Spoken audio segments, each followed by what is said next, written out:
Hey everyone, welcome back to the channel. Thank you for being here. My name is Andrew, coming to you from the beautiful Carolinas.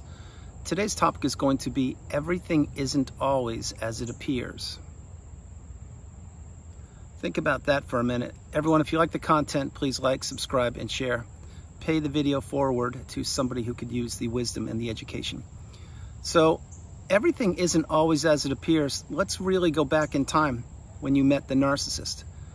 They appeared to be one way, and in fact, they turned out to be some other way. In other words, they most likely wore a mask to manipulate you, to take advantage of you, to have you fall in love with them, to have you give them money or provide a lifestyle for them, to have them provide kids with you or for you, create a family, perhaps relocate, perhaps start a business. They wanted an awful lot from you, but one thing they did not want to do was be authentic or genuine. And that goes back to the thumbnail, why everything isn't always as it appears. The narcissist many times is an individual who is almost, they appear to be too good to be true. And before you had the wisdom on my channel, that was your experience exactly. They were too good to be true because they were overplaying the hype. They were overplaying their role. That's called the love bomb or the euphoric stage, when they were giving you or smothering you with attention, fake adoration, fake love, fake empathy, fake everything. They wanted to get you ensnared in that web of manipulation. They wanted you to be trapped in the narcissistic fog. They wanted to keep you there for a period of time, which was as long as you would stay afloat, giving to a fault, being a people pleaser, being a yes person, being a pawn, being a puppet, being a sounding board, being the person who tolerated the poor behavior and who ignored their intuition and instincts and did not pay attention to red flags. The person who would be the punching bag and who at the whole time throughout the relationship would also be providing for the narcissist and pumping up their fragile ego. This is what the narcissist wants. This is what they want you to be doing for them, or wanted you to be doing for them. And that's exactly what they're doing right now wherever they are on the planet. They're off to a new supply, extracting resources from that individual, most likely an unsuspecting individual, unless it is a recycled relationship. In that case, that person themselves is either a narcissist or a toxic individual, or they're caught up in the trauma bond and they don't know how to get out of it. It's one of those two things. Why I share that is because anybody that gets the wisdom on my channel about narcissistic abuse and has gone through it firsthand, and you understand how it almost took you down for the count, but it didn't. There's no way in a million lifetimes you would ever go back to a narcissistic relationship, because you now have boundaries. You know your worth. You know that another individual tried to manipulate you, and they did. They succeeded for a period of time, which was the length of the relationship. But then there's no reason to ever consider entering any narcissistic relationship in the future, because you have boundaries and you know your worth. And you know that most people on the planet, yes, most people, do not think the way you think, and most people aren't built the way you're built. Most people also haven't broken the trauma bond or the narcissistic abusive cycle like you have. You're getting the wisdom, you're applying the tools, you're becoming awakened and aware, educated and empowered. But getting back to the thumbnail, everything isn't always as it appears to be. It isn't. The narcissist is a master at this. Remember, the narcissist is a chameleon, a shapeshifter. They're a person who will say anything they can in the moment to get you to believe in their rhetoric. And then as soon as you put your guard down, or they get what they want from you, bam, here comes the abuse or the gaslighting. Oh my God, that was a beautiful cardinal that flew right in front of me. Oh, I wish you guys could have seen that. But that's, once they get what they want from you, then they will usually begin to gaslight you or blame shift you or give you the silent treatment or whatever, because that's how the cycle goes. It goes from a mini love bomb to a devaluation to complete disrespect for you. And then they let time go by or time elapse. And then they enter into a new cycle. And that could be with you or it could be with anybody. But remember, the narcissist is similar to a clown at a circus. And they're juggling not the bowling pins or the balls, they're juggling people's lives and relationships. That's what they like to do. That's why there is no such thing as just one source for the narcissist. Whether you were married or not, the narcissist needs multiple sources of supply, because they get jaded and bored so often with individuals, which again is why the narcissistic relationship, it's not sustainable. It is a sinking ship. Now, all of these things I'm mentioning to you, as everything is not always as it appears to be, that's what the narcissist does. They want to promise you the sun, the moon, and the stars, and they want to give you nothing but emptiness, hollowness, their toxicity dumped on you. That is the energetic exchange from the narcissist. Remember, they saw your beautiful bright light within you. They saw your abundance, your positivity, your not quitting, your effort, your love, your kindness, your empathy, everything that you possess. That's not even counting your tangible assets or your physical assets and the things that make you you. They wanted to take all of that and more from you and to dump all of their toxicity into you. That is the energetic exchange in the narcissistic relationship. I've shared that so often recently in videos. Remember, the narcissist is hollow. There's no substance to them. There's no core to them. They are literally an individual who needs to take from other individuals, act like what they took was theirs because they believe it is theirs, but it's not. And then they devalue the individual they just took from. So really wrapping your head around what narcissism is. And if you resonate with this video, drop comments below, because these instrumental videos are meant to educate you, to shake you up, and to have you understand that you do need reminders. We all need reminders, and that everything is not always as it appears to be. Picture, if you will, you're in the desert and you're walking around in the desert and there's a mirage, and you see an oasis up there and it's water, and there's all the water you can drink, and there's a pool you can go swimming in or relax or cool down, and there's shade, and you've been walking in the desert for a couple hours and you see it and you're like, oh my gosh, this is great. I can't wait to get there and drink water and relax and get shade and recharge my battery and then get through the desert. You go there and there's nothing there. What it is just rocks, emptiness, sand. And you're like, I could have swore I saw that. It was there a minute ago. I know it was. Well, that's the narcissistic relationship. It's something that you see, you perceive, you believe it's real and that it is there. But again, everything isn't always as it appears to be, because that oasis that seemed too good to be true when you were walking in the desert looking for some replenishment, it never existed. Just like the narcissist. The version of the narcissist that you encountered and perhaps even fell in love with, that was nothing but a mask. It was nothing but a mirage meant to manipulate you and to have you fall for them. Bear in mind, the narcissist can't love. They have zero love and zero empathy.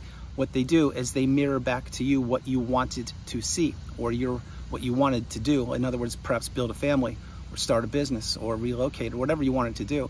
They just immediately jumped on and said, yes, that's me too. I want to do that also. That's why I think about hobbies. All the hobbies that you had before you met the narcissist, are you still doing any of those, or some of them? Or are you still putting yourself back together, or are they too painful to even think about?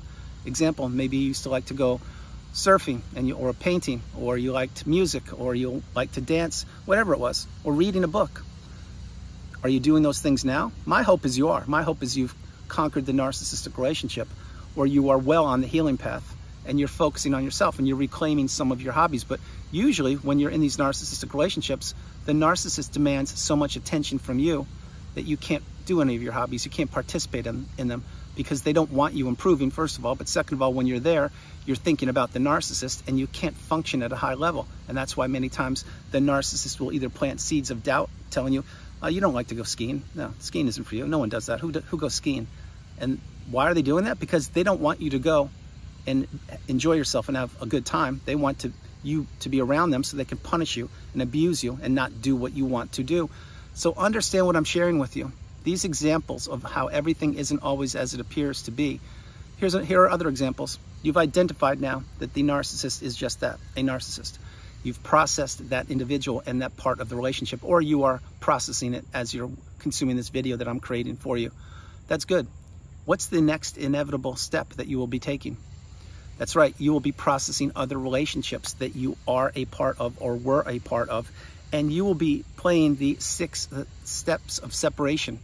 That old Kevin Bacon movie, whatever that one was, I forget what it is, 6 steps of people, but you should be doing it with 1 step, which means if anybody in your life is 1 connection away from the narcissist, I would really suggest you go no contact, block them, remove them, delete them, and that includes flying monkeys and all people associated with them. Now, I understand not everybody can do that, but think about what I'm sharing with you. The narcissist, anybody that you know or you have in common with them, they should not know your whereabouts, what you're doing, who you're dating, or what country you live in, or anything like that, because what they are essentially is what we call a flying monkey. And a flying monkey are individuals who report back to the narcissist, and they grab their popcorn and they watch the show unfold, and they love your misery, and they love watching the drama unfold. And this is what I'm sharing with you. Once you've identified the one individual is a narcissist, you have to go down the rabbit hole of exploration of other relationships, friendships, neighbors, colleagues, co-workers, etc., people in communities and or organizations you are and or were a part of. And you have to figure out who is on your side, who is on the side of the narcissist, and who doesn't know any better. Remember, a flying monkey doesn't necessarily need to know that they are a flying monkey. It could be an innocent bystander, just a person who's living their life in the everyday fog, not the narcissistic fog, the everyday fog. In other words, they haven't become awakened and aware yet. Maybe they never will. Who knows? That's not for me to judge people. I don't do that. I'm just letting you know, when you go through narcissistic abuse and you come out, you rise through the ashes like a phoenix, so you come out on the other side and you're at the pinnacle of indifference, the mountaintop of indifference. You are officially awakened and aware, and you can't unsee what you've seen, and you now understand and see the world through a brand new set of eyes. And so many people I've been working with in one-on-one sessions and are commenting in the community section and the comments section on my channel have arrived. They're where I am. They're standing right next to me, side by side, and they are at that pinnacle of indifference. And many of you are reaching that pinnacle of indifference. You're on the healing path. You're almost there. You're almost ready to cross the finish line, and that's great. That's what you should be doing. And my hope is I have contributed to your betterment and your well-being. But there are individuals who, again, they haven't gone through narcissistic abuse, and they're what I call living in the everyday fog. They just do the same thing over and over. They vacation at the same place, drink coffee out of the same mug, take the same route to work, talk to the same people at the water cooler, etc. There's nothing wrong with that. That was me at one point. It's not me any longer. I'm now at such a higher vibrational, elevated state, which is where you will be if you apply the tools I'm sharing with you. But that person, the everyday fog individual, they could easily be a flying monkey and not even know it. In other words, perhaps they work with the narcissist and they know you, and they report back to you what the narcissist is doing, or the narcissist what you're doing, and all they're doing is trying to be a kind, loving, or friendly individual, and they don't even know that they're sharing information. Keep in mind, not sharing information about yourself with individuals is the path. That's exactly what you should be doing. You should not be oversharing. You should not be letting other individuals know everything about your life. Now, I'm not suggesting go live in the mountains and become a hermit. I'm not saying that at all. I'm saying understand that not everything is always as it appears to be. Get the message. Everybody is different on the planet. Everybody has different purposes. Many people have hidden agendas, like the narcissist. Keep in mind this. When you met the narcissist, did they give you a 2-page report and say, here's who I am, here's what I'm going to do to you, I will betray you, I will steal from you, I will cheat on you, I will lie, I will manipulate, I will gaslight you, I'll give you the silent treatment, I will place you in the trauma bond, and I will do so much damage to you, then I will crumble you up like a sheet of paper and throw you away on the freeway. And I will hope that you never figure me out and that you don't heal, so then I can go back to you and draw more blood from you over the days, weeks, months, years. That's what I will do to you. Why? Because that's what I do. That's my nature. And that's what I have been doing throughout my existence. That's what I like to do. Your misery is my fuel. Your pain is my food. Your discomfort is my pleasure. That's what the narcissist thinks. And many of you may be saying, well, Andrew, you're being rather graphic or dramatic here. I'm not. If you were with me in my house isolated during the pandemic on January 6, 2021, you would understand exactly why I share these words with you and exactly how I became who I became. Because this is the genesis, this is the origin of the educated empath and of people who are becoming awakened and aware on the planet, who now know their value. And I am just one of many. Getting back on track, remember, everything is not always as it appears to be. Using that oasis analogy, the flying monkeys, again, a flying monkey is somebody who you will discover throughout the relationship, but you can't quite put your finger on it. And then once the relationship ends, or it's about to end, you will figure out rather quickly who is talking to the narcissist and who is telling what tidbits or bits of information about you to the narcissist. And trust me when I tell you, flying monkeys are everywhere. They're all over the globe. Some people in your immediate family may be a flying monkey. People that you've known for decades could be flying monkeys, and they could know it, or again, maybe they don't know it. The point being is you will go down that rabbit hole of discovery, and you'll have to weed out individuals. When I say that, I mean the narcissist was the start of your discovery, of your growth, of your journey on narcissism. Now you're going to have to figure out what other individuals should remain in your life and what individuals should be removed from your life. When I say removed, I mean just not communicating with them and just living your best life and not sharing information with them. And this will be a long list, believe me when I tell you. If you really do the work and you really heal properly and you take time, and in time you do heal, you will understand that the smaller social circle you have, many times it's the best. I'm not saying always, and I'm not saying to reduce your social circle just because I'm suggesting that. I'm just telling you, if you have a few good friends on the planet or family members who actually love you and care about you, you're way ahead of most people. You really, sincerely are. So again, let's go to social media. Many times people, i.e. the narcissist or individuals, they will have many followers or they'll be in communication with many people on whatever social media platforms you're talking about. And they don't even know these people. They just want to accumulate people. That's what the narcissist does. They accumulate people and they never even really get to know what is behind that person. They just know what that person can provide for them and they take that. That's again why everything isn't always as it appears. Side note, pro tip, if any of you are communicating with individuals on the internet, be careful of who you're communicating with. If you don't know them firsthand, which means you haven't sat down and had a cup of coffee with them, really watch what you're sharing with these people, because there are people all over the globe trying to take advantage of you. And you should not be thinking that the individual at the other end of the correspondence or communication on a social media platform is exactly who they appear to be. Anyone can post a picture on social media and act like that's them. And then anybody can use 30 filters. Anybody can use a picture of days gone by to make it appear like they are one person when in fact they're not that person at all. And remember, the older people get at times, the more nasty they can get, i.e. the aging narcissist. That's what they do. They want to take from unsuspecting individuals. And again, remember, not everything is always as it appears to be. So I hope this video helped educate you, empower you. It helped you become awakened and aware and understand that just because you drive down the street and you see a beautiful shiny car in the parking lot and it appears to be relatively new, brand new paint job and all that, don't assume that that car is going to run or it's going to function properly. That's what the narcissist is in a nutshell. They're a shiny object looking for another shiny object, which was you at one point, but inside of them, the alleged shiny object that looks good on the exterior, there's nothing inside of them. There's no core, there's nothing. They need an engine to drive them, and that engine was you for a period of time. When it wasn't you any longer, they went on to another unsuspecting energy source. That's what they do, and they transfer their negative toxic energy into a beautiful, abundant individual. Again, it was you, and now you're not in the relationship, and you're healed, and you are reaching the goals, you're reaching the pinnacle of indifference. So I hope you get the wisdom, and I hope you apply what I'm sharing with you.